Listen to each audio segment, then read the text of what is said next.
कैसे हो चैंपियंस। इस क्लास में बात करते हैं BSc third year fifth semester physics के सिलेबस के बारे में। ठीक है, तो देखो आपको भी मालूम है थर्ड ईयर के अंदर फिजिक्स के दो पेपर होने वाले हैं, पेपर 1 और पेपर 2।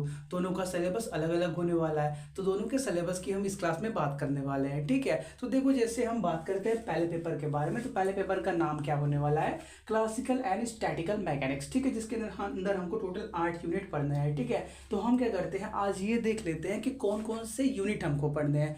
जैसे हम बात करते हैं पहला यूनिट है हमारे पास कंस्ट्रेंट मोशन। ठीक है, तो कंस्ट्रेंट मोशन के अंदर कौन कौन से टॉपिक्स पढ़ने हैं ये हम बात करेंगे जब हम कंस्ट्रेंट मोशन को स्टार्ट करेंगे। ठीक है, जब भी नया एक चैप्टर स्टार्ट होगा तो उससे पहले सिलेबस डिस्कशन का क्लास रहेगा, जिसके अंदर 2 या 3 मिनट के अंदर हम ये देखने वाले हैं कि इस चैप्टर के अंदर कौन कौन से टॉपिक्स हम कवर करने वाले हैं। ठीक है, तो हम क्या करते हैं आज की क्लास में बस क्या क्या चैप्टर हमको पढ़ना है इसके बारे में बात कर लेते हैं। किसी भी एक गिवन चैप्टर के अंदर क्या क्या टॉपिक्स पढ़ने हैं ये हम बात करेंगे जब वो चैप्टर स्टार्ट होगा। ठीक है, तो आज यही सब बात नोट कर लो। सेकंड यूनिट आपको मिलेगा लैग्रेरियन फॉर्मलिज्म, फिर मिलेगा आपको हैमिल्टोनियन फॉर्मलिज्म, फिर मिलेगा आपको सेंट्रल फोर्स, फिर मिलेगा आपको मैक्रोस्टेट एंड माइक्रोस्टेट।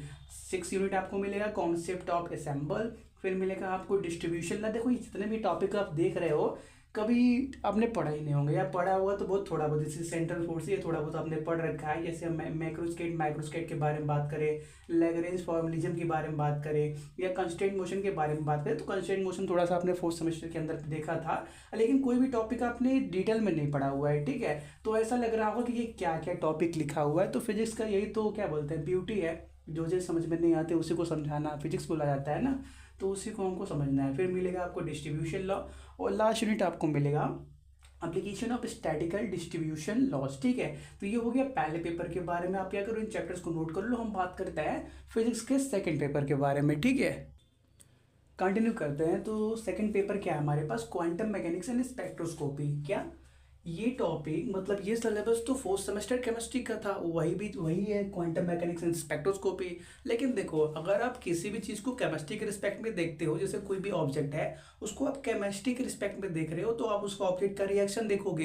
लेकिन अगर उस ऑब्जेक्ट को फिजिक्स के रिस्पेक्ट में देखोगे तो उस ऑब्जेक्ट के क्या मैकेनिक्स देखोगे, कैसे वो बना हुआ है, या कैसे वो अगर स्लाइड करा जाए तो कैसे मूव करेगा वगैरह वगैरह। तो मतलब दोनों का रिस्पेक्ट अलग अलग है, तो ये फिजिक्स का पोर्शन है। ठीक है, तो इसके अंदर आपको टोटल 8 यूनिट पढ़ने हैं। पहले मिलेगा आपको ऑपरेटर फॉर्मलिज्म, सेकंड यूनिट में आपको मिलेगा eigen and expectation value, third unit आपको मिलेगा uncertainty principle and Schrodinger equation. ठीक है, तो ये थोड़ा सा आपने केमिस्ट्री के अंदर पढ़ रखा है, इसमें ज़्यादा पढ़ना नहीं है, बस क्या करना पड़ेगा थोड़ा सा डिराइव करना पड़ेगा। ठीक है, जो हमने वहाँ पे डिराइव नहीं किया था डिटेल में, यहाँ पे उसको डिराइव भी करना पड़ेगा।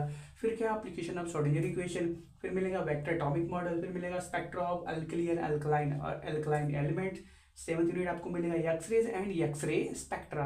लास्ट यूनिट आपको मिलेगा मॉलिक्यूलर स्पेक्ट्रा। ठीक है, तो यही हो गया टोटल 8 16 यूनिट और 2 किताब, जिसका अलग अलग पेपर होने वाला है बीएससी फिफ्थ सेमेस्टर फिजिक्स के अंदर। ठीक है, आप क्या करो इनको नोट कर लो।